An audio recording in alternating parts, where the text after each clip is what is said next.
कक्षा 5 के लिए बच्चों चौथा पाठ भारत है मेरा घर कविता पूरी हो गई है और ये पाठ भी पूरा हो चुका है बच्चों। हम फिर से एक बार इसे दोहरा रहे हैं कि आपको लिखने में आसानी हो।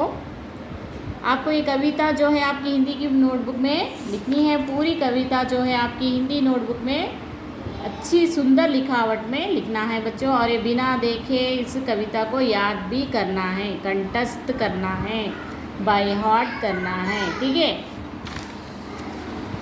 सबसे पहले आपकी नोटबुक में आपको पहले क्या लिखना है? कविता।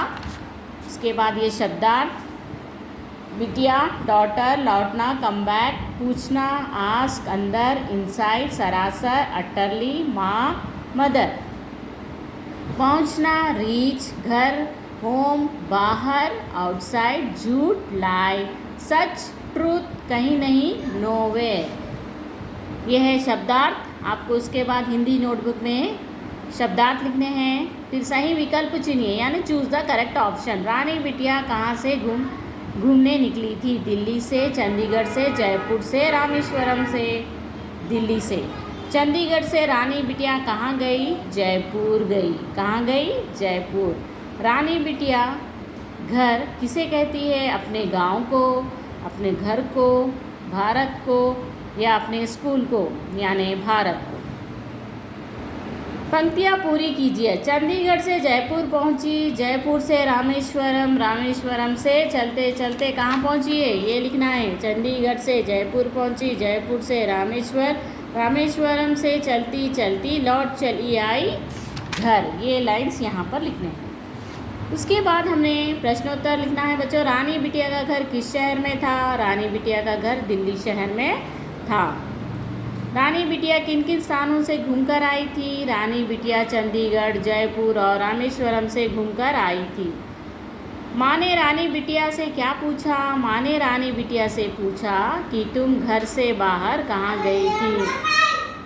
रानी बिटिया क्यों बोली कि वो घर के अंदर थी?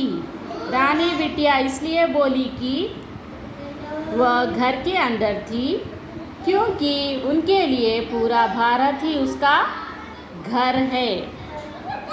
समझिए और लिखिए, यानी इसे हमें विच्छेद करना है, उसके बाद लिखना है। चली, चा प्लस ली, चली।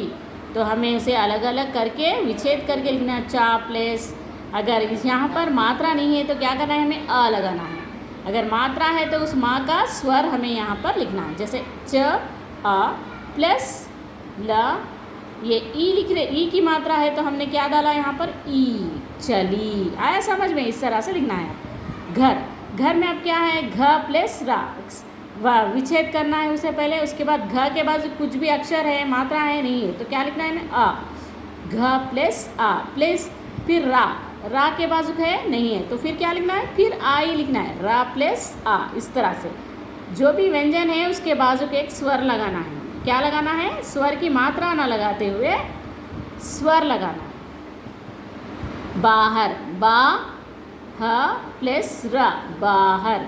तो यहाँ पर देखिए बा के बाजू कौन सी मात्रा है? आ की। तो हम यहाँ पर क्या लिख रहे हैं? बा प्लस आ प्लस फिर हा, हा के बाजू कोई स्वर नहीं है तो हमने क्या लिखा? अ प्लस रा, रा के बाजू है नहीं है तो फिर हमने अ। इस तरह से हमें लिखना है।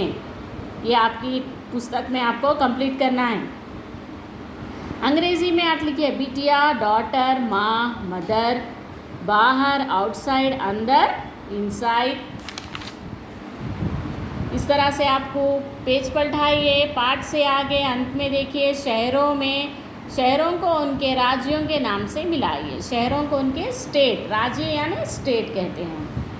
शहरों के नाम, राज्यों के नाम, राज्य यानी स्टेट। पहला क्या है? पहला क्या है बच्चों? चंडीगढ़। चंडीगढ़ को क्या है? पंजाब है उसका।